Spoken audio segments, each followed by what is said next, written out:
one thing to, make $1 million, right? Yes, sir. The $1 million is not a lot of money. Yes, Okay, sir. $1 million is very nominal money. But Mhm. when you make 50 million, 80 million, 100 million, Yes, you sir. know, 2.5 billion, you make this large amounts of money. And so it's very simple. Um, when you're poor, like I grew up in Pakistan, so we lived off the land. We had a sheep, a cow, land. We had and we lived off of the land, right? Yes, sir. So we were happy with what we had. If we had something to drink or eat, we were happy with that because that's all we had, right? And then so when you start making money and people want to eat better, they want to eat steak, they want to eat chicken, Mhm. they want to eat shrimp, they want to go to nice restaurants, they want to feel like a movie star, and they want to celebrate. Yes, So sir. the more money you make, the more you spend, right? So Yes, sir. so if you're only making $30,000 income, then 30,000 is not a lot of money, but it's still more money than some other people that are making. So you're going to live in a $30,000 environment. You're going to live in an apartment.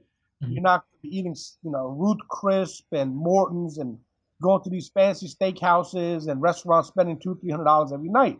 Mhm. But if you get $1 million and you win the lottery, right? That's why they say when people hit the lottery and all of a sudden they got 5, 10, $20 million that came in, they go broke in 3 to 5 years because they spend. They spend it. They buy cars, boats. They buy watches and necklaces and jewelry and ring. They spend money because they don't know about saving. So saving is very important. But a lot of rich people, they think, oh, money will always come in. I've made it. I'm successful. It'll be okay. But you're right. A lot of rich people do go broke because they mismanage their money. They mismanage their funds. They spend the money too fast, too quickly. And a lot of times they get in the wrong relationships, right?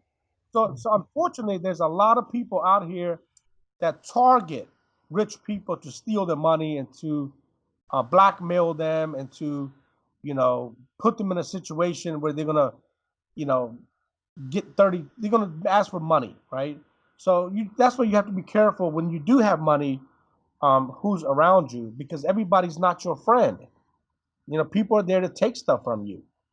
So a lot of rich people do go broke because they overspend and they don't manage their money and they make bad choices and bad decisions. And they're so rich that sometimes they're so away from the everyday common person that they don't know what it feels like to be a labor guy, to be a labor person that's got 2 kids and barely struggling and don't have any food, don't have any medicine. They don't know what that feels like because they're so far up the ladder. They're so far removed from the day-to-day pain and struggle and suffering of the common man. They feel like they're the fucking star. They feel like they're like God. They feel like they got everything and they're okay.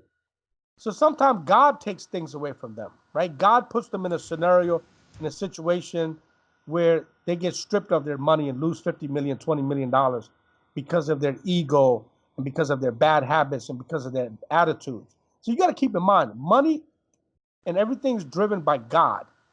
So if God gives somebody $50 million and they're a shitty person, they have a bad heart, and they're not helping others and they're not giving back and they're selfish, then God will do something to them in their life where their money will be taken away.